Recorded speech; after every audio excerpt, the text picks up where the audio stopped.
Bonjour à toutes et à tous et bienvenue dans une nouvelle Odyssée spatiale. Nous sommes aujourd'hui au 11e épisode de la saison 5 déjà.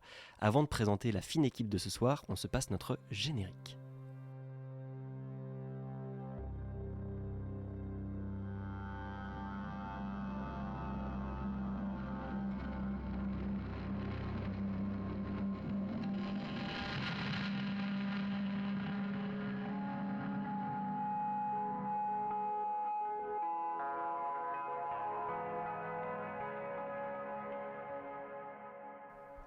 Et donc ce soir, émission un peu spéciale, avec nous bien sûr mon cher Thomas. Bonsoir Thomas. Bonsoir Simon, fidèle au poste je dirais, toujours là, ma chaise, je suis vissé dessus. La chaise d'école, toujours vissée La dessus. chaise d'école, mais avec un grand plaisir. Merci d'animer cette émission ce soir avec nous. Avec grand plaisir, je retrouve ce rôle d'animateur, je suis très content. Et avec nous, une personne aussi un peu différente des profils qu'on a, mais on va y revenir, Célia Pelluet. Bonsoir Célia, comment vas-tu ?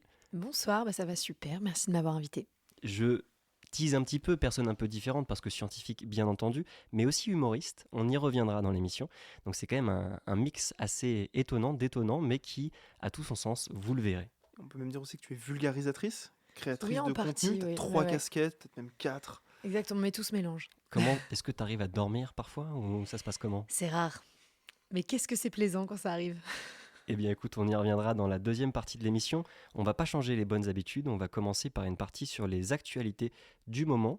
Mon cher Thomas, je crois que tu voulais nous parler d'un Cosmos 482. Effectivement, en disant off, ça ressemble à un nom de groupe de rock des années 80, mais Ouais. pas du tout. Ouais, de fou, on dirait même un titre de Tides from Nebula, qu'on aime beaucoup. Je sais pas si tu connais, groupe de rock Polonais, je crois. polonais, ouais, que je recommande d'ailleurs d'aller écouter parce que ils sont très très bons.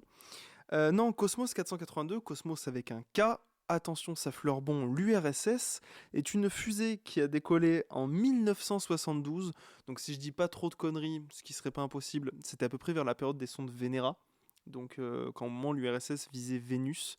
Alors, spoiler alerte, on a fait quelques vidéos dessus, il y a des sondes russes qui sont parties en orbite autour de Vénus, mais ça, c'est pas le sujet. Et en fait, Cosmos 482, c'est une fusée qui a décollé de la Terre, mais qui n'aurait jamais quitté l'orbite terrestre, parce que des fails à l'époque, il y en avait quelques-uns, hein, c'était les débuts, ça tâtonnait, même du côté de nos chers compatriotes communistes.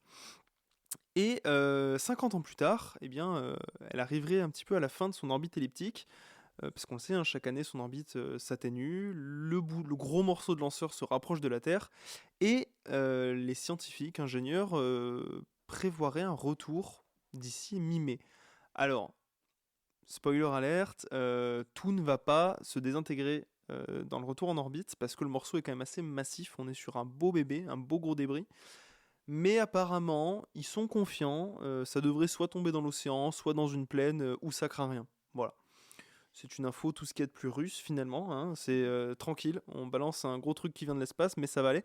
Non, en vrai, d'après les études, il n'y a pas de souci, mais j'ai trouvé ça assez cool de se dire qu'il y a un petit peu une capsule temporelle d'il y a 50 ans, en pleine guerre froide, qui va revenir sur Terre et peut-être atterrir dans le jardin de quelqu'un on l'espère bien sûr, ne faisant aucun dégât. Une poubelle temporelle, si on peut dire, parce que c'est plus vraiment une capsule, il n'y a rien dedans en l'occurrence, à part des bouts d'ergols qui ont déjà disparu depuis bien longtemps. Mais Une demi-tonne quand même, hein. Ah oui, sacrée poubelle. Sacrée poubelle. Une belle benne à ordures. Hein. Mais le truc, c'est que justement, vu qu'elle a 50 ans, on est d'accord qu'on ne la contrôle absolument plus, en rien. Non, il n'y a plus d'ergol à l'intérieur, il n'y a plus de carburant pour essayer de l'orienter un petit peu sur une orbite ou une autre. Les scientifiques, je crois que c'est un Anglais ou un Américain qui avait sorti l'article, disait, voilà, on espère qu'une grosse partie va se dégrader, et puis que ça va bien tomber, quoi. Mais je pense que les Russes doivent quand même être sur le coup, et puis si vous voyez dans les prochains jours un missile qui part vers une grosse poubelle qui tombe du ciel, c'est rien. Ça fera une très belle étoile filante, ça, ouais. Un joli météore. T'en penses quoi, toi, Célia ? Est-ce que c'est un truc, les sujets un peu des débris spatiaux que tu suis, auxquels t'accordes une certaine importance, on va dire, dans ton suivi de l'actualité, parce que bien sûr, on y accorde tous de l'importance, mais... Ouais, alors je regarde pas quotidiennement les mises à jour des débris spatiaux, mais bien complètement, c'est un sujet dès qu'on entre dans le spatial qui arrive très vite, et aussi parce qu'il y a des lois qui sont faites pour ça, il y a la LOS, la loi sur les... Je saurais même pas ce que je veux dire, mais c'est la LOS. Je sais plus, pourtant on l'a évoqué en plus en émission, mais allons-y. C'est ça, et nous, quand on monte des expériences comme celle dont je vais discuter un peu plus tard, ça rajoute des contraintes qui peuvent être des fois un peu compliquées ou qui peuvent nous sembler un peu folles parce que il faut à tout prix que notre instrument scientifique, quand il viendra s'écraser sur Terre à la fin de sa mission, déjà il faut qu'il vienne s'écraser sur Terre à la fin de sa mission pour pas déranger et pour pas encombrer les orbites. Mais en plus, il faut qu'on soit sûr qu'il va pas retomber jusqu'au sol. Donc ça pose un certain nombre de contraintes.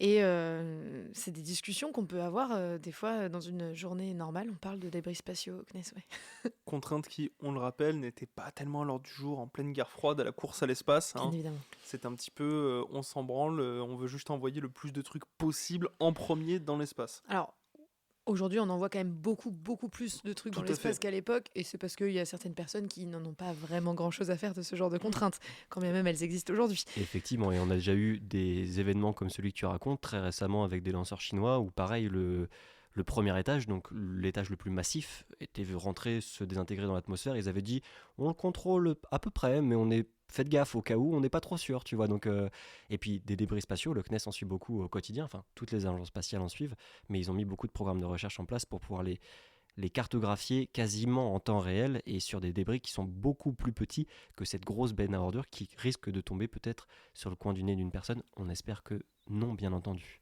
Ah, puis on parle de débris, on parle aussi typiquement les constellations de satellites, les méga constellations de satellites. Encore une fois, quand on bosse sur des missions spatiales, j'ai découvert ça du coup plus récemment dans mon métier, on se demande combien il y aura de manœuvres d'évitement pendant la vie de la mission. Ça va, bien sûr, ça va conditionner la quantité d'ergols qu'on met dans le satellite. Et en fait, on se rend compte qu'avec les méga constellations de satellites, les déchets que ces méga constellations de satellites produisent aussi, forcément, il y a aussi des ratés dans les lancers des Starlink. Pour ne pas les nommer, depuis tout à l'heure je ne les nomme pas, mais en fait nommons-les. On se rend compte qu'en fait les manœuvres d'évitement sont de plus en plus courantes à cause de ça. Et puis l'ISS, on avait atteint un chiffre record de manœuvres d'évitement en 2024. Si je dis pas de bêtises, j'ai plus le chiffre, mais c'était un nombre de manœuvres record. Puis je crois qu'il y a eu un bout de fusée SpaceX qui a atterri dans le jardin d'une américaine il y a quelques mois en arrière. Donc bon, finalement... C'est pas que les Russes. Ouais, un bout de fusée d'une demi-tonne, qu'est-ce que c'est, hein. C'est ça, au moins on le verra. Tu parlais de l'ISS, ça m'offre une transition toute trouvée pour parler de l'actualité de Célia, parce que je crois que tu veux nous parler d'une horloge un peu spéciale. Exactement, il y a un nouveau réveil matin pour les astronautes. Non, en réalité, c'est une mission qui s'appelle A6 Pharao, avec une partie française qui est la partie Pharao. C'est une horloge atomique. Alors, une horloge atomique, c'est quoi ? C'est une horloge qui est extrêmement précise et puis qui a le bon goût de ne pas dériver dans le temps. C'est une horloge qui est absolue, parce qu'elle utilise les propriétés des atomes, les propriétés quantiques des atomes, pour donner le temps, pour battre la mesure cosmique, finalement. Et cette mission, c'est une mission qui a pris un peu de retard, puisqu'à la base, elle a commencé en 97. Elle a pris plus de 10 ans de retard sur son programme initial. La partie française était plutôt à l'heure, elle. La partie Pharao, c'est une horloge qui utilise des atomes refroidis. Donc, c'est une technologie qui était assez novatrice pour l'époque. On utilise des lasers pour attraper des atomes et faire des atomes refroidis, ce qui est précisément mon sujet de recherche. C'est pour ça que ça me tient particulièrement à cœur d'en parler.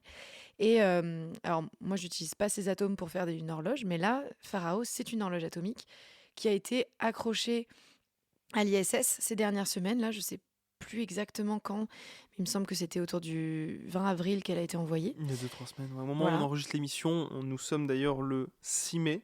Important à préciser. Pour la temporalité, mais donc oui, pardon. Voilà, et du coup, j'ai des collègues au quotidien en CNES qui travaillent sur les mesures de bonne santé de cette horloge, qui, malgré son retard, arrivera à nous donner le temps avec grande précision, et qui surtout fonctionne très bien. Enfin, les dernières, je dis ça, je touche du bois. Mais en tout cas, aux dernières nouvelles, tout se passe très bien pour la mission. Elle a été accrochée à l'ISS. C'est complètement contrôlé depuis le sol. Et puis le but, ça va être de comparer la seconde telle qu'elle est mesurée par cette horloge et la seconde telle qu'elle est mesurée par les horloges au sol pour tester la relativité générale. Rien que ça. Einstein, juste, finalement. Exactement. Dire Einstein avait-il tort ? En général, la réponse c'est non, mais on ne sait jamais. Jusqu'ici, Einstein a toujours eu raison, même quand il a dit il y a un truc qui n'est pas logique dans mes équations, mais je ne sais pas ce que c'est. Mais donc là, effectivement, c'est hyper intéressant de pouvoir se rendre compte de l'importance de la gravité sur le temps. Enfin, on sait que l'espace et le temps, selon Einstein, était une chose qui était intriquée, en tout cas qui influait l'un sur l'autre. Et donc là, l'objectif, c'est vraiment de pouvoir comparer les résultats de cette horloge atomique accrochée à l'ISS avec des horloges atomiques sur Terre. Est-ce Exactement. que du coup, elle a une sorte de jumelle sur Terre ou comment ça se passe? On se base sur d'autres horloges atomiques? Complètement, ouais. En fait, il y a un réseau d'horloges atomiques sur Terre aujourd'hui. Il y a différents laboratoires à travers le monde qui ont des horloges atomiques plus ou moins précises, qui utilisent des technologies différentes. Alors, on va dire la plus courante aujourd'hui, celle qui définit la seconde au niveau du système international, c'est des horloges au césium. Mais il en existe avec du strontium, il en existe avec d'autres technologies. Et donc, celle qui est à bord de l'ISS, c'est une horloge au césium.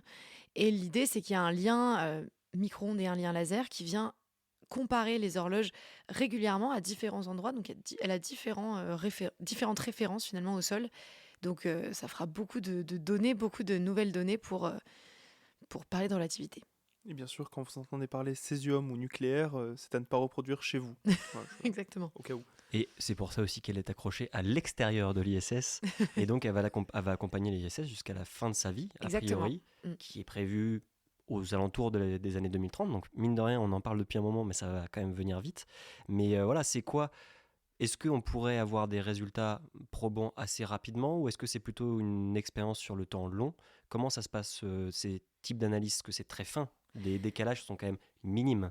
Ouais, alors personnellement, je suis pas directement impliquée dans le projet, donc c'est des choses que j'ai pas forcément suivies. Mais ce qui est sûr, c'est que on peut déjà avoir voilà, une estimation de la seconde, une mesure assez rapidement, une fois que tout est en fonctionnement. Alors bien sûr, là, il y a d'abord y avoir des calibrations très très longues. On parle de 6 mois d'expérience de calibration, parce que c'est des instruments où c'est de la métrologie, donc tout est précis. Globalement, quand on entend métrologie, ça veut dire ça va être chiant. La science de la La mesure. science du détail, la science de la mesure, tous les détails comptent. Donc il y aura d'abord beaucoup de calibration, ensuite des mesures. En fait, le but en général, c'est justement de faire des spectres de mesure sur des durées plus ou moins longues. Donc au début, on trace le début du spectre, et puis après, on trace le spectre sur les temps longs. Et c'est ça qui va être intéressant scientifiquement. Alors, les retombées sur des études potentiellement sur la relativité, ça, j'avoue que je ne saurais pas dire quand ça pourrait... est-ce qu'on va voir une violation ou pas des modèles? Est-ce qu'on, au contraire, va confirmer les modèles plus précisément? Ce sera suspense à voir. Et encore une fois, une transition toute trouvée, parce que là, tu nous parles du début d'une expérience scientifique, donc on n'a pas encore de publication. Moi, je voulais vous parler d'une expérience qui est arrivée à son terme, ou en tout cas qui est arrivée à un stade où la publication était possible. Et on va aller un peu plus loin dans le système solaire, on va rester quand même dans notre voisinage pas si lointain, parce qu'on va parler de Titan. Alors Titan, c'est quand même à 1,4 milliard de kilomètres de la Terre en moyenne, donc c'est pas si proche, mais de toute façon, à partir du moment où tu ne parles pas en années-lumière, c'est que c'est relativement proche. Il faut garder cet élément en tête. On parle donc de Titan, qui est la plus grande lune de Saturne, qui, il faut le dire quand même, est plus grande que Mercure, donc qui est une planète, on tient à le rappeler. Et là, Titan est une lune, donc c'est quand même, on se rend compte des ordres de grandeur dans notre système solaire. Et Titan, on en parle souvent parce qu'elle a une caractéristique, c'est que c'est à l'heure actuelle la seule lune du système solaire qui a une atmosphère épaisse, dense, et ce qui lui permet donc d'avoir des rivières. Alors des rivières qui sont pas les mêmes que celles que sur Terre, parce que c'est pas de l'eau qui coule sur Titan, c'est du méthane. Effectivement, c'est le gaz qui compose principalement le gaz de ville que vous avez chez vous, et aussi un des gaz principaux qu'on utilise pour envoyer des fusées dans l'espace. Mais là, on a découvert, en tout cas, une équipe scientifique de l'Institut de physique du globe de Paris, l'IPGP pour les petits initiés, viennent de démontrer que les lois qui régissent l'écoulement des rivières sur Terre sont également applicables sur Titan. Malgré la différence de gravitation, les différences géologiques et atmosphériques, on se rend compte que donc, malgré le fait qu'il y ait ces différences majeures, on peut appliquer ces lois terrestres à des corps extraterrestres, ce qui est déjà très intéressant. Et donc là, on a pu suivre le cycle météorologique du méthane qui est quasiment le même que celui sur Terre, c'est-à-dire que le méthane va s'évaporer, va se condenser en nuage ou quelque chose qu'on pourrait identifier comme tel, puis retomber sous forme de pluie. Et donc, voilà, on va respecter un cycle qui est le même que sur Terre. Et cette découverte qui a été permise par des images issues de la mission Huygens et Cassini nous permet de confirmer que les lois des écoulements fluviaux sont également applicables autre part que sur Terre, ce qui est quand même relativement la classe. Et ces résultats ont donc fait l'objet d'une publication dans la revue Geophysical Research Letter le 24 avril dernier, et on peut quand même les féliciter, et du coup on attend avec d'autant plus d'impatience la mission Dragonfly qui sera envoyée en 2028 à destination donc de Titan, et qui devrait y arriver. Je crois que c'est décembre 2034 la date d'atterrissage, parce que oui, le drone viendra se poser, en tout cas visiter la surface de Titan. Et donc j'avoue que j'ai beaucoup d'images, notamment avec les affiches du CNES de Titan et de ces grandes méandres de rivière. Et ça va être quand même incroyable d'avoir des images très haute résolution de cet environnement lointain et pourtant si proche. Est-ce que vous aviez entendu parler de cette actualité ou pas du tout? Pas du tout. Alors j'avais beaucoup entendu parler des résultats de Cassini-Huygens. J'ai l'impression que ça fait des années et des années que ces missions arrivent à nous donner des résultats toujours aussi surprenants. C'est là qu'on voit que des fois, une mission spatiale, elle est prévue pour un certain but. Et puis en fait, les retombées scientifiques sont hyper larges. Donc là, en plus, c'est même assez joli comme papier. Ouais, et puis Huygens t'en parlait aussi, ce qui a été assez marquant. Alors, je l'ai pas vécu une Moi, c'est 18, parce que bon, ça c'est le genre de raccourci, on va pas revenir dessus. Si vous avez un petit peu suivi l'actualité spatiale, il a été dit qu'il y avait de la vie sur cette exoplanète très lointaine. Attention, c'est plus un raccourci, c'est une autoroute vers un fait scientifique qui est très très loin d'être prouvé. Mais ça, on pourra y revenir. Là, par contre, on est vraiment sur des papiers avec des années de recherche, comme tu l'as dit, Célia, avec des sondes qui ont fait plusieurs analyses, avec des données qui s'étalent sur plusieurs années, des scientifiques et des ingénieurs qui ont étudié ça pendant, devinez quoi, plusieurs années. Et donc, c'est hyper intéressant, et puis ça fait rêver. Moi, j'ai envie, par contre, d'aller sur Titan, et tu sais, de mettre de l'eau de la pluie de méthane dans une bassine, et de voir si ça s'écoule dans le sens horaire ou anti-horaire. Oh là là. Selon si tu es dans l'hémisphère sud ou l'hémisphère nord, est-ce une fake news? Est-ce que ça marche? Non, parce que Ah, quand même, la question se pose. moi, je suis fier de toi d'avoir retenu le nom de cette exoplanète. Bravo. Ça t'a marqué à ce point-là. Ah, j'en peux plus. Aussi difficile à retenir que le nom de la fille d'Elon Musk. Celle qui s'appelle une X. équation là, X Ouais. égale je sais pas quoi Ouais. là. Voilà. Ouais, non, mais Il y a des choses K2B18, plus importantes que je préfère Exactement. retenir le nom de l'exoplanète personnellement. le problème c'est qu'on en a. Enfin, je fais une micro-digression actualité là-dessus. Parce qu'il faut quand même en parler brièvement. J'en ai pas mal discuté avec Olivier Bernet. J'en ai un peu discuté. Enfin, j'ai vu les papiers de Nathalie Cabrol. Il faut rappeler que le raccourci qui a été fait de dire. Alors, je sais même plus, c'est du dioxyde de carbone qui a été identifié, qui devait être produit par c'est des DMS. Oui, qui ont des été- DMS, qui c'est ont pas été exactement trouvés. du dioxyde de carbone, mais c'est une molécule qui serait liée à la vie en tout cas. C'est ça, qui est produite sur Terre par des organismes vivants. Alors, du coup, il y a un chercheur à l'international qui a fait un lien en disant s'il y a cette molécule, ça veut dire qu'il y a de la vie là-bas. Non, puisque sur un astéroïde, on en a aussi trouvé et il n'y avait pas la molécule, l'organisme qui en produisait. Il n'y en avait pas du tout, donc ça a été trouvé ailleurs sans cette raison. Et surtout, comme l'a dit Olivier Bernet, quand je lui ai posé la question, ça peut être une micro-détection, ça peut être une erreur, ça peut être un parasite, ça peut être du bruit, ça peut être énormément de choses qu'il faudrait confirmer par plusieurs mois, voire une année d'observation répétée pour aller vraiment récupérer plusieurs résultats et les comparer. Et quand bien même on confirme ce résultat, d'avoir trouvé ce DMS là-bas, ça se trouve, il n'y aura même pas ce micro-organisme. On n'en sait pas assez pour dire oui, sur Terre, oui, ça vient d'un organisme vivant, mais la Terre, c'est, encore une fois, une planète parmi des milliards qui orbitent autour de différentes étoiles à travers ne serait-ce que notre galaxie. Et regardez une image du James Webb, je vous laisse compter les galaxies. Voilà, sur ce, on peut passer à la suite. Simon, je te rends la Et parole. écoute, il y aurait plein de choses à dire, mais on en reparlera dans une autre émission, je Gueule pense. cosmique. Ah, Exactement. Non, mais il avait gros sur la patate et on est très je content pense que vous êtes de. d'accord avec moi Mais là-dessus. oui, bien sûr, C'était trop. C'était trop, et il y a plein de choses qui sont liées à tout ça derrière sur la manière dont est financée la science, la manière dont elle se met en avant pour acquérir du temps d'acquisition sur le JWST et des financements, mais on en a beaucoup parlé et on en reparlera avec plaisir, je pense. Mais on va enchaîner sur un petit instant plus doux, plus peut-être enfantin pour certains, en tout cas ludique. Mon cher Thomas, tu voulais nous parler de quelque chose dans notre instant Space Culture. Bonjour à tous, ici Thomas pour votre instant Space Culture. Moi j'adore les Lego. Alors pour ceux qui regardent les vidéos, vous pourrez voir des petits Lego Star Wars dans le fond de nos plans. Moi je suis un grand fan de ça depuis que je suis haut comme pas grand chose. Et j'ai échangé avec un très gentil monsieur qui s'appelle Nicolas Rivaud, que je vous invite à aller suivre sur LinkedIn, découvrir son travail qui s'appelle Rocket Collection sur Instagram. Et en fait il s'est entouré de quelques passionnés. Et donc ils vont reproduire des fusées, des satellites. Alors ils ont fait le JWST, ils ont fait des Saturn V, ils ont fait Ariane 6. Ils les construisent complètement eux-mêmes avec leur créativité. Ils font les modes d'emploi, comme des modes d'emploi Lego. Ils trouvent des pièces d'occasion Lego, des pièces de récup.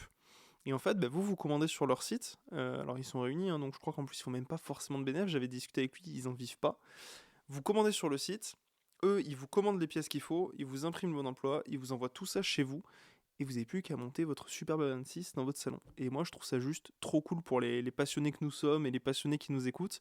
Je devrais d'ailleurs recevoir un petit exemplaire dans pas trop longtemps à la maison, donc je vais faire une petite vidéo là-dessus, mais je vais vous parler de ça parce que c'est vrai qu'en fait, quand on regarde, alors il y a quelques Lego qui existent spatiaux qui sont très sympas, mais qui sont parfois très chers. Le CNES et l'ESA sont pas forcément toujours beaucoup représentés. Et là, pour le coup, il y a plein de modèles. Ariane 6, je crois qu'ils sont encore sous pétition, enfin sous signature, pour la faire accepter par Lego. Mais franchement, le projet est ultra cool. C'est que des passionnés, c'est que des gens qui, comme nous, ont cette deuxième casquette. Et donc, c'est trop bien. Et je vous invite à aller voir ce qu'ils font. Et puis le côté récup aussi, je trouve ça, Ouais. moi. Alors déjà, en plus, tu sais que tu auras la qualité Lego, parce que, bon, Lego peut avoir des défauts, mais leurs Lego font très mal aux pieds parce qu'ils sont résistants et qu'ils ont une durée de vie qui est beaucoup plus longue que juste de faire une fois le Lego, de le casser, de le perdre, etc. Et je trouve ça trop cool qu'ils puissent faire et en plus d'un point de vue écologique tout simplement, de ne pas avoir à reproduire des briques, etc. Donc ça déjà trop cool, et en plus du coup ça ouvre vraiment toutes les idées aux gens qui, je sais pas, ont envie, bon là on parle de spatial, ils font que du spatial. Ouais, alors c'est que du. Si je sais pas, j'ai envie de faire Je me un... demande s'il y a peut-être un Concorde qui avait été fait, mais en tout cas, je Voilà, sais ou que de voilà, là je suis l'aéronautique, sur ou... l'Instagram, que d'ailleurs je vous dis, c'est Lego Rocket Collection. Et Et pas une seule horloge atomique? j'en on vois peut pas. peut-être Je leur vois, alors demander, ils ont mis le paquet sur Ariane, mais il y a des navettes, il y a des satellites, il y a des pas de tir, et vraiment il y a beaucoup de choses. Mais je vous invite à aller voir leur site, à aller voir ce qu'ils font, parce que vraiment c'est très cool et ils ont beaucoup de talent. Il y a plein de choses.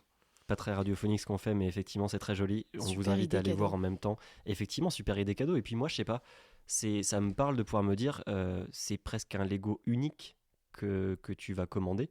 Et du coup, voilà, c'est ça. Tu choisis ta mission, tu choisis ce que tu vas représenter, une horloge atomique. Je suis curieux de voir la tête de la brique qui va faire l'atome.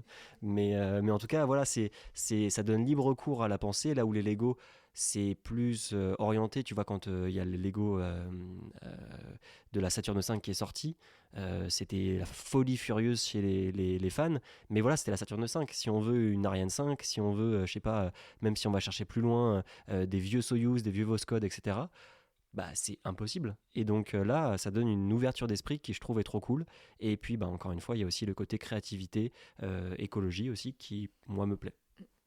Je répète au cas où mes proches n'aient pas entendu, super idée cadeau. Le message est passé de manière subtile. Je prends aussi. Hein. Et bah écoute, t'avais autre chose à nous raconter sur cette histoire de Lego?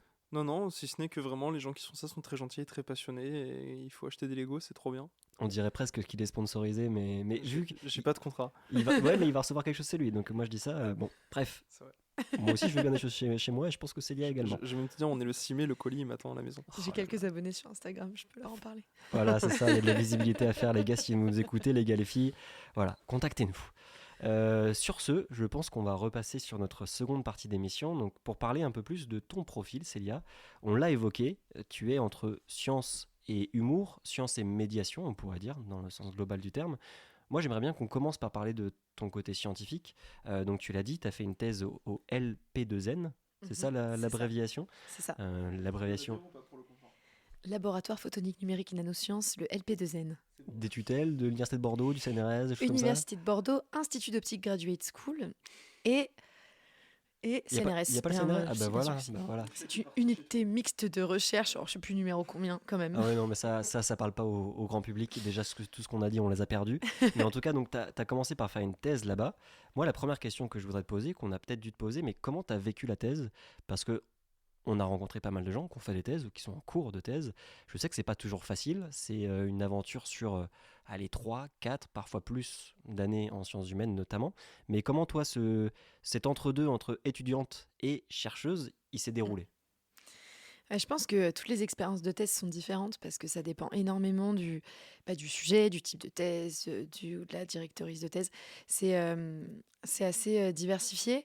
Moi, j'ai eu la chance de faire une thèse en physique expérimentale.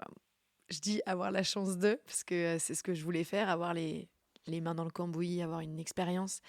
Mais du coup, les hauts, les bas surgissent assez vite quand l'expérience marche pas. Parce que quand on fait de la physique expérimentale, on est sur des objets de technologie de pointe avec des produits pour lesquels on a souvent très peu de fournisseurs, donc on peut se retrouver à un moment donné où on a quelque chose qui tombe en panne.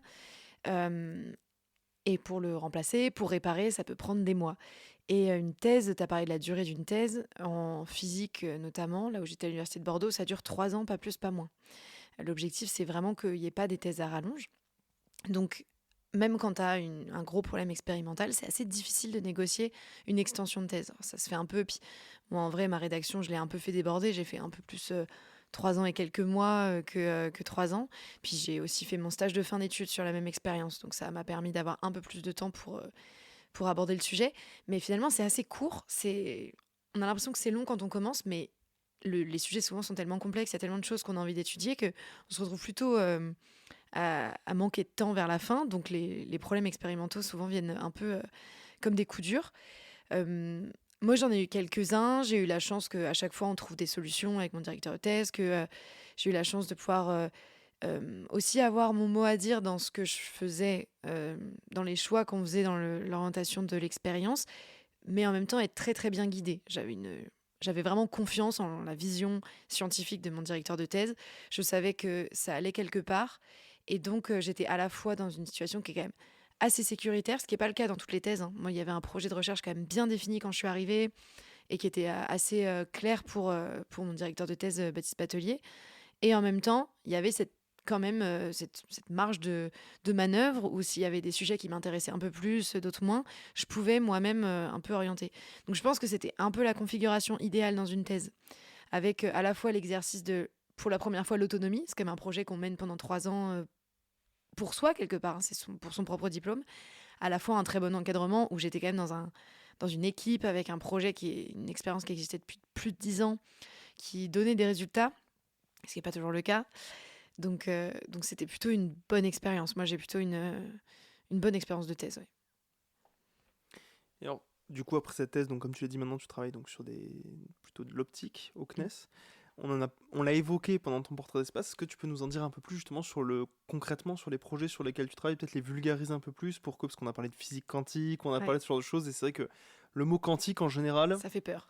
même nous, voilà, tu perds les gens, tu fais un peu grincer les dents. Et est-ce que tu peux nous définir un peu vraiment cette notion de quantique, comme tu l'as si bien défini en vidéo, et revenir sur les projets sur lesquels tu bosses un peu plus au quotidien?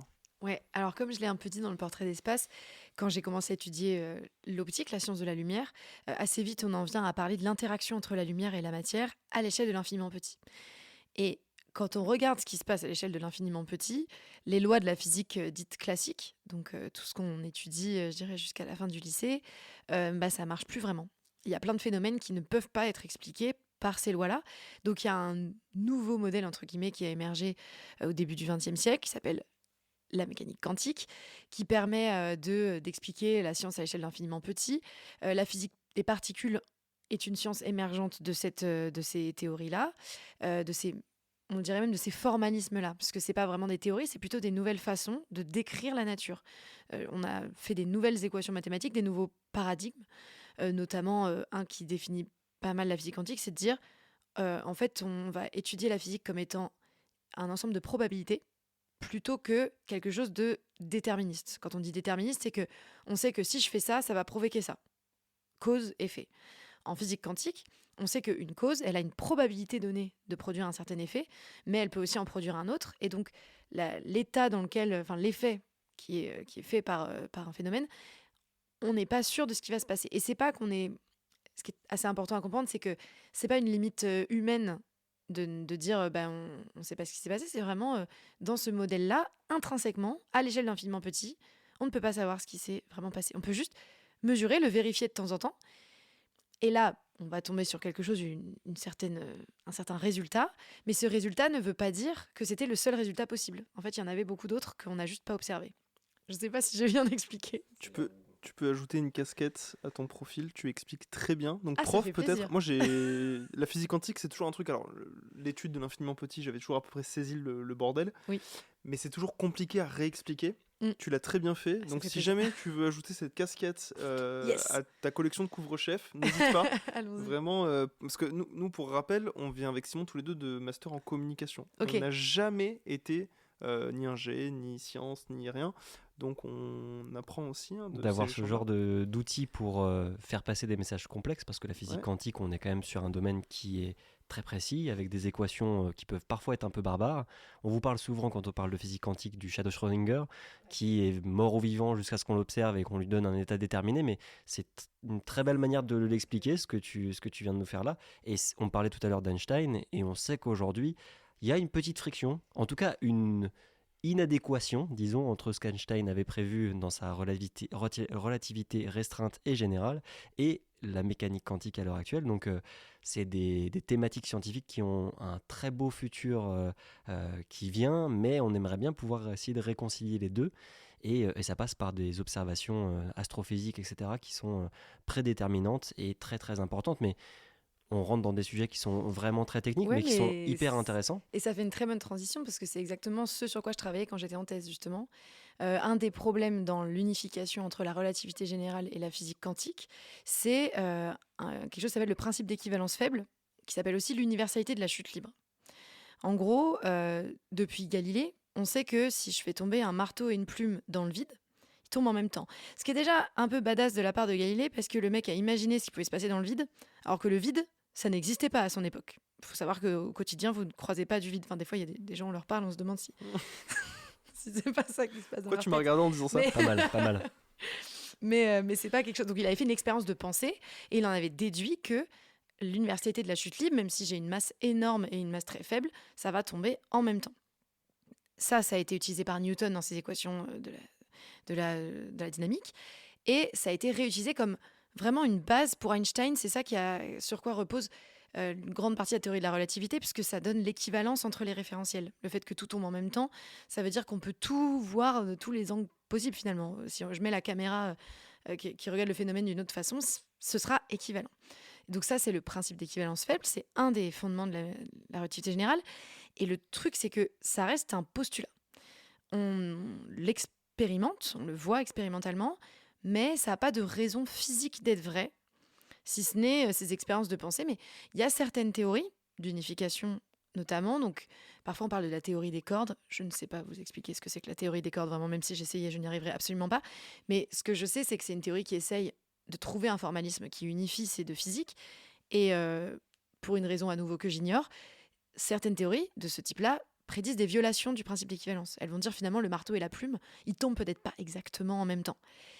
Et c'est là qu'intervient tout un domaine de la physique expérimentale qui consiste à faire tomber des trucs et à regarder si ça tombe en même temps.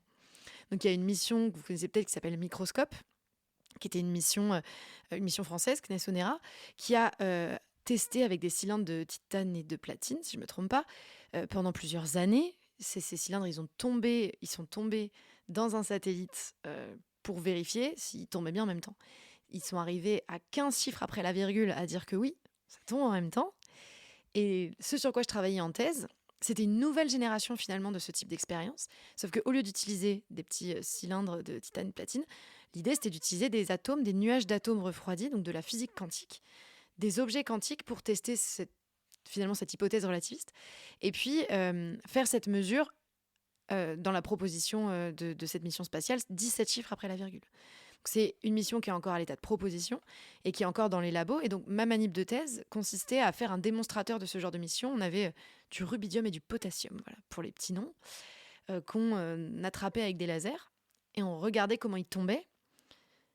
Difficulté, si je regarde ça au sol, moi je fais une enceinte dans laquelle je fais le vide. Je reviens au vide que Galilée avait prédit. Nous, on le faisait vraiment pour le coup dans une enceinte. On met nos atomes dedans. Bon, si je l'ai fait en quelques 20 millisecondes, même un peu, voire un peu plus, il tombe au fond de mon enceinte et j'ai fini ma mesure. Mon test, il est pas ouf. Je pourrais faire un test, mais il vaudra pas grand-chose. Il n'ira pas à 17 chiffres après la virgule. Si je veux faire le meilleur test possible, il faut, comme pour microscope, que j'aille mettre mes atomes dans l'espace dans un satellite. Mais avant de faire ça, il faut des démonstrateurs dans les labos et il faut notamment tester dans des environnements qui ressemblent à l'espace. Et c'est pour ça que je vous en ai parlé tout à l'heure en off. Pendant ma thèse, j'ai eu la chance d'emmener cette expérience, le rubidium, le potassium, mes atomes, mes lasers, tout ça, dans l'avion 0G et faire des tests. Alors, moi, pendant ma thèse, on n'a pas fait directement ce test-là, mais on a prouvé d'autres briques technologiques, on va dire. Mais l'expérience sur laquelle j'ai fait ma thèse, qui s'appelle ICE, pour interférométrie à source cohérente pour l'espace, c'est une expérience qui, depuis plus de 10 ans, fait ces expériences-là dans l'avion 0G. Et ça, et parce que là, tu l'expliques très bien, on essaye de prouver que cette théorie ne fonctionne pas. À l'heure actuelle, on n'y arrive pas. Et dans les deux sens, la théorie de la relativité, on n'arrive pas à la contredire. Et de l'autre côté, la mécanique quantique, on n'arrive pas à la contredire non plus. Mais le problème, c'est que elles n'arrivent pas à cohabiter ou en tout cas à fonctionner l'une avec l'autre. Et tu parlais d'expériences de mécanique quantique ou de, en tout cas, qui mettent en marche la physique quantique, et on en a parlé d'une qui devrait être envoyée dans l'espace dans les prochaines années, qui est LISA, un interféromètre justement aussi, comme tu l'évoquais, donc qui va analyser des choses très très fines, et notamment tout ce qui va être mouvement de l'espace-temps lié à des trous noirs notamment, ce qu'on appelle les ondes gravitationnelles.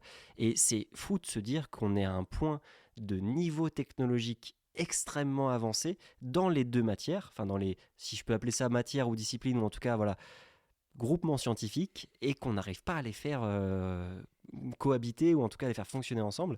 On sait que Stephen Hawking avait beaucoup parlé de la théorie du tout, tu as parlé de la théorie des cordes, il y a aussi la théorie de la gravité quantique à boucle, enfin, il y a beaucoup de tentatives scientifiques, il y a des gens qui travaillent que sur cette réunification, et qui depuis 20, 30 ans, voire peut-être même plus, n'y arrivent pas. Donc c'est, pour moi, c'est un peu je sais pas, le running gag, j'allais dire, en tout cas la chose qui perdure, et je sais pas si un jour, humainement, on pourrait réussir à arriver au bout de cette question, et qu'est-ce que ça créerait aussi d'arriver au bout de cette question chez les scientifiques, parce que ce serait quand même une révolution, ou peut-être même une remise en cause générale, et qui pourrait être assez brutale en fait. Ouais, on arrivera toujours à, je pense on n'aura jamais fini d'être plus précis dans notre description de la nature. On sera jamais assez précis que dans la description de la nature. Là, c'est un peu la métrologue qui parle. On parlait de métrologie tout à l'heure. Il y a un peu un côté, on n'a jamais assez bien mesuré un phénomène. On peut toujours gagner des chiffres après la virgule. Et c'est marrant que tu aies parlé de LISA, parce que c'est un projet sur lequel je travaille au CNES, sur les aspects plutôt laser, parce qu'il y a vraiment énormément de... Et le CNES va être responsable des tests au sol, parce que donc le LISA, ça va être des satellites qui sont à des millions de kilomètres les uns des autres, et qui vont devoir mesurer au picomètre la différence de... Donc, on ne peut pas trop tester ça au sol, c'est compliqué. Donc, il y a tout un banc optique assez compliqué qui a été fait, piloté par le CNES, pour pouvoir tester, ça va être fait dans les locaux du CNES, tester que justement les satellites de LISA feront bien la bonne mesure de performance. Moi, je travaille sur un aspect laser sur ça. Et en fait, tout se recoupe, parce que à la fin, l'idée, c'est toujours de faire des dispositifs expérimentaux assez précis pour mesurer des effets physiques pour lesquels la moindre erreur est de toute façon une limite de notre mesure, quoi. Donc, moi, c'est une des choses qui me plaisent beaucoup dans la physique expérimentale, c'est que on fait des défis technologiques. Alors, il y a des défis du coup conceptuels. On va inventer des nouvelles façons de faire les choses pour aller toujours plus précisément. Donc, il y a un aspect vraiment science. Il y a un aspect ingénierie. Tu règles des problèmes tout le temps, des problèmes plus ou moins difficiles. Tu fais, pendant la thèse, je faisais autant aligner des miroirs que souder des petits composants électroniques, que faire des calculs avec des grosses matrices de physique quantique. On dirait que je les insultais, les grosses matrices, comme je t'ai dit. Mais c'était super. Et à la fin, le but, c'est de toujours faire des instruments plus précis pour... moi, c'est ma vision que j'ai de la physique expérimentale. On fait des instruments très précis pour donner à manger aux théoriciens, et qu'ils puissent nous faire des théories encore plus complètes, encore plus satisfaisantes, ou alors, des fois, trouver des résultats qui leur plaisent pas du tout, mais leur dire, bah voilà, la physique a dit ça, c'est important de comprendre qu'aujourd'hui, la physique, c'est pas juste des théories qui viennent d'un tableau blanc, c'est vraiment la nature qui nous parle. On regarde ce qui se passe dans la nature, dans les labos ou dans l'espace, et c'est comme ça qu'on arrive à comprendre vraiment comment fonctionnent les choses.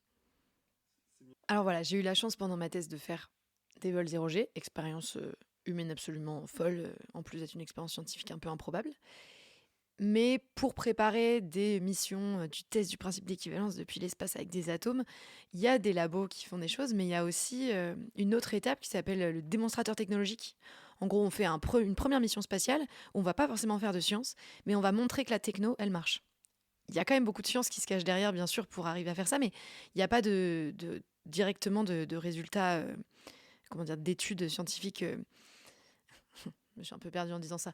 Mais c'est un démonstrateur technologique. Il va venir montrer que la techno, elle marche, sans forcément remplir la mission scientifique long terme. Et je travaille justement au CNES actuellement sur une mission de ce type qui s'appelle Carioca. Je ne saurais plus dire exactement, mais en gros, c'est Cold Atoms, Rubidium, quelque chose comme ça. Donc, Moi, tout ce que j'entends, c'est la cité de la peur. C'est tout ce que je dirais. Ouais, j'allais te dire, est-ce que Simon, tu veux la faire, la phrase? Non. Tu l'as pas la réplique Ah, ça va Si couper, tu chérie? dansais la Danser carrière. Ah, si pour tu la dansais la carioca, bien carioca. sûr. Voilà, mais bon, ça c'est fait. voilà, c'est Il c'est- fallait Voilà. qu'on la fasse. la Fallait pointe le pas faire. sérieuse, elle était faite. Maintenant, retour à la Voilà. science. Pour revenir à la science. Donc, ce démonstrateur technologique, ça va être, on va utiliser des lasers pour refroidir des atomes. J'en ai un peu parlé tout à l'heure. On va attraper finalement des lasers, des atomes avec des lasers. Dans le sens, ça marche un peu moins. Et grâce à ça, le but, c'est de mesurer des accélérations. Parce que comme je l'ai dit tout à l'heure, si on veut comparer là, notre rubidium, notre potassium qui tombe, en fait, à la fin, ce qu'on mesure, c'est des accélérations. Et donc, Carioca, c'est une mission d'accéléromètre quantique avec des atomes qui va montrer qu'on peut faire ça dans l'espace.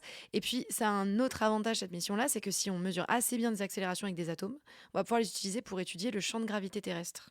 Faire des missions, donc là je parle aussi aux geeks du spatial, des missions comme la mission Grace ou Grace Follow On, qui sont des missions qui actuellement étudient le champ de gravité terrestre avec des accéléromètres électrostatiques, ceux-là, donc des accéléromètres classiques, on va dire, assez similaires à ceux que vous avez dans votre téléphone portable. Bon, en réalité, pas complètement, c'est quand même des bien meilleurs accéléromètres, mais finalement, c'est des technologies, on va dire, classiques.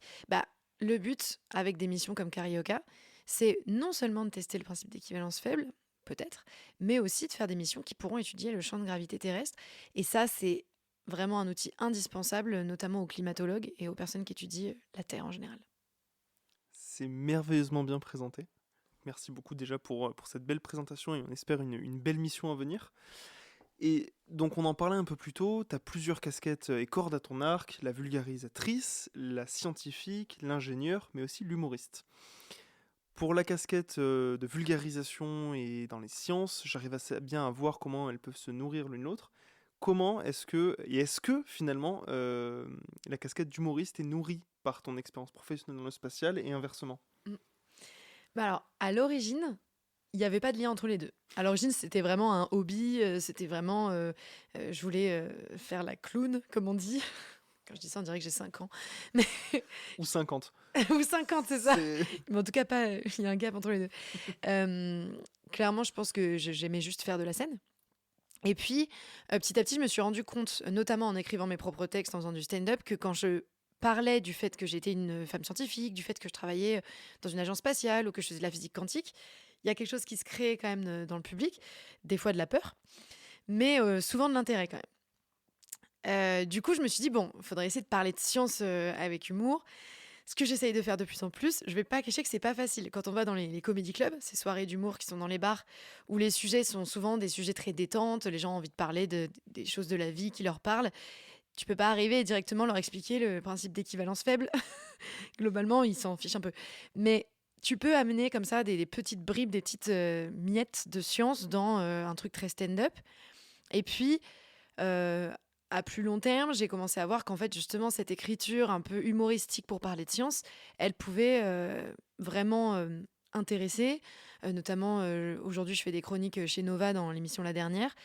C'est une émission à la base de divertissement, une émission politique par ailleurs, enfin d'humour politique, et dans laquelle Guillaume Meurice a souhaité mettre un créneau de vulgarisation, sur lequel traditionnellement il met plutôt des vulgarisatrices, des personnes qui ont tendance à faire des vidéos sur les réseaux qui sont assez divertissement.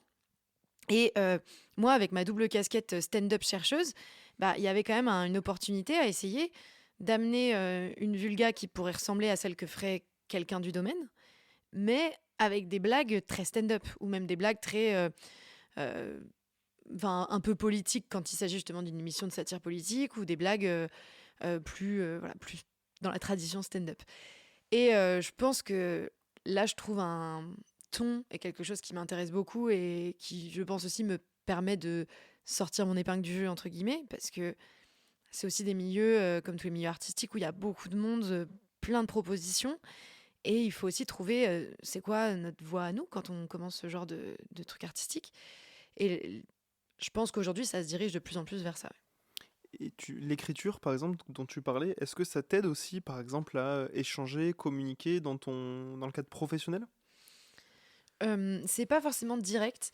Je pense que ce qui m'aide, c'est l'aspect vulgarisation. C'est-à-dire que comme j'essaye de parler de mon travail à des gens qui sont pas du tout avertis, je vais forcément aller vers un extrême entre guillemets, de vulgarisation. dans lequel mes collègues vont pas forcément, parce qu'au quotidien, ils travaillent souvent avec des personnes qui font exactement la même chose qu'eux. Et mine de rien, dans le monde du travail, très souvent, on doit communiquer sur ce qu'on fait avec des personnes qui, de fait, ne comprennent rien à ce qu'on fait, ce qui est normal, on est chacun spécialiste de nos domaines. Je pense que ça m'aide un peu d'avoir cette casquette de vulgarisatrice. Je pense que ça m'aide aussi pas mal de faire beaucoup de scènes et de beaucoup parler en public. Ça, c'est toujours utile dans tous les métiers. J'ai l'impression qu'on n'y coupe pas. Donc, je suis assez contente de savoir à peu près maîtriser ça. Et puis après, je sais pas, peut-être que à l'ordre 2, comme diraient les matheux, il y a encore un effet un peu secondaire qui est peut-être je suis peut-être un peu plus créative sur certaines idées dans mon métier, mais ça, c'est quand même pas forcément évident à voir au premier abord, quoi. Je fais pas des blagues au quotidien dans mon boulot, je préfère quand même un peu séparer. Je fais pas des blagues dans les rapports tech du CNES, quoi. Tous mes espoirs s'effondrent. Mais c'est vraiment genre. Ouais, non, je suis déçu. Je suis déçu. Et est-ce que dans le milieu scientifique, un profil comme le tien, comment il est reçu? Parce que là, tu as intégré le CNES assez récemment. Tu faisais déjà de l'humour au moment où tu as intégré le CNES. Et même la vulgarisation ou la médiation scientifique, comme on l'appelle aussi aujourd'hui, elle est plutôt bien vue dans le milieu scientifique, mais pas très reconnue par contre. Mais un profil comme le tien, c'est encore plus extrême, si je peux me permettre le terme. Donc comment tu ressens ton intégration? Est-ce qu'on te pose des questions là-dessus? Est-ce qu'on est un peu dubitatif? Enfin, comment tu l'as reçu? Bah, en fait, ça dépend vraiment des milieux. Au début, j'avais très peur pendant ma thèse, j'en parlais pas du tout. Même juste quand je faisais du théâtre d'impro ou des choses comme ça, j'en parlais pas, puisque je pense que c'est des profils de personnes avec qui je travaillais pour qui c'est tellement éloigné de leur fonctionnement que bah, voilà, c'était juste des sujets qu'on n'abordait pas forcément. Le sujet de la médiation et de la vulgarisation pouvait être des fois un sujet, je dirais pas de conflit, mais sur lequel on n'était pas forcément sur la même longueur d'onde avec les gens avec qui je pouvais être dans un labo, parce que il y a peut-être un aspect un peu... et je les comprends, je pense qu'ils aiment pas vraiment la façon dont le monde aujourd'hui veut du tout très vite, très efficace dans des vidéos d'une minute. Et ça leur déplaît que ce soit ça le sens que prend la médiation. Quand on fait de la science, on a envie de pouvoir prendre le temps de parler des choses. Mais pour pouvoir prendre le temps de parler des choses, il faut que les gens restent. Donc il y a un équilibre à trouver. Je pense il y en a un peu pour tout le monde. Et dans la recherche, je crois que c'était quand même un peu tendu. Je sais pas à quel point... voilà, j'en parlais pas trop. Je sais pas si ça parlait dans mon dos, honnêtement. J'espère pas, je pense pas non plus. Mais en tout cas, on me posait pas de questions là-dessus. Et ça restait un peu séparé. Quand j'ai postulé au CNES, j'ai mis dans mon CV ma première chronique chez France Inter. Donc vraiment, j'étais transparente. Une chronique pourtant dans laquelle je faisais remarquer le fait que Thomas Pesquet buvait sa pisse dans l'ISS. Très Donc, corporate. pas très corporate. Ouais, c'est ça, c'est pas forcément corporate pour eux. C'est écolo. Hein, C'est écolo. C'est vrai, c'est une bonne image. Voilà, Bien exactement. filtré, grand cru. Exactement. Donc ils n'ont pas eu froid aux yeux dans le sens où ça n'a pas été ça a pas été rédhibitoire manifestement. Même plutôt à l'inverse, une fois que j'étais arrivée au CNES et puis que en plus je faisais de plus en plus de scènes, j'avais aussi quelques articles des fois dans les médias, je me suis plutôt rendu compte justement que ça les intéressait, parce que le CNES c'est une institution qui peut être vue par la société comme un peu vieillissante, ou même pas être vue du tout des fois par la société, puisqu'on la confond souvent avec le CNRS. Absolument. Même chose. Il y en a un, c'est le spatial. Mmh. Et les gens ne savent pas qu'on a une NASA en France, quoi, finalement. Et les gens savent encore moins ce qui s'y fait. Et je pense qu'eux, ils ont tout intérêt à ce que les gens sachent. Il y a une mission un peu sociétale, finalement, du CNES. Et ils sont très contents, justement, d'avoir des personnes qui sont jeunes, avec plein de nouvelles idées. Pas forcément jeunes, c'était pas pour faire de l'agisme. Mais en tout cas, qui sont dynamiques, avec plein de nouvelles idées, pour proposer de nouvelles façons de parler de spatial ou de science. Et du coup, au CNES, pour le coup, c'est plutôt bien accueilli. Après, on me parle pas forcément beaucoup du stand-up au quotidien. Parce qu'encore une fois, là, je pense que c'est juste un monde un peu éloigné du quotidien de mes collègues. Juste, c'est pas forcément, ils vont pas forcément en comedy club dans leur vie, quoi. Mais souvent, les gens me demandent, oui, quand est-ce que tu joues? Est-ce qu'on peut venir te voir jouer? Et moi, j'hésite un peu parce que je sais pas à quel point, voir mes collègues dans la salle, je pense que ça peut foutre une certaine pression. Mais ils l'accueillent plutôt bien. Ouais. Je pense que j'ai la chance de pas vivre une double vie, on va dire, dans le conflit, quoi. Je suis pas déchirée entre deux univers qui voudraient pas se confronter. Moi, j'aurais une dernière question très rapide où tu pourrais presque répondre par oui ou par non, mais est-ce que tu penses que, là on parle donc de médiation, est-ce que tu penses qu'à l'heure actuelle, il y a quand même pas mal de choses qui se lancent, mais est-ce que la médiation, c'est une belle porte à franchir pour la science pour aussi toucher plus la société, ou est-ce que selon toi on va jamais réussir à déplacer ce plafond de verre où on dit médiation c'est un truc optionnel pour les scientifiques?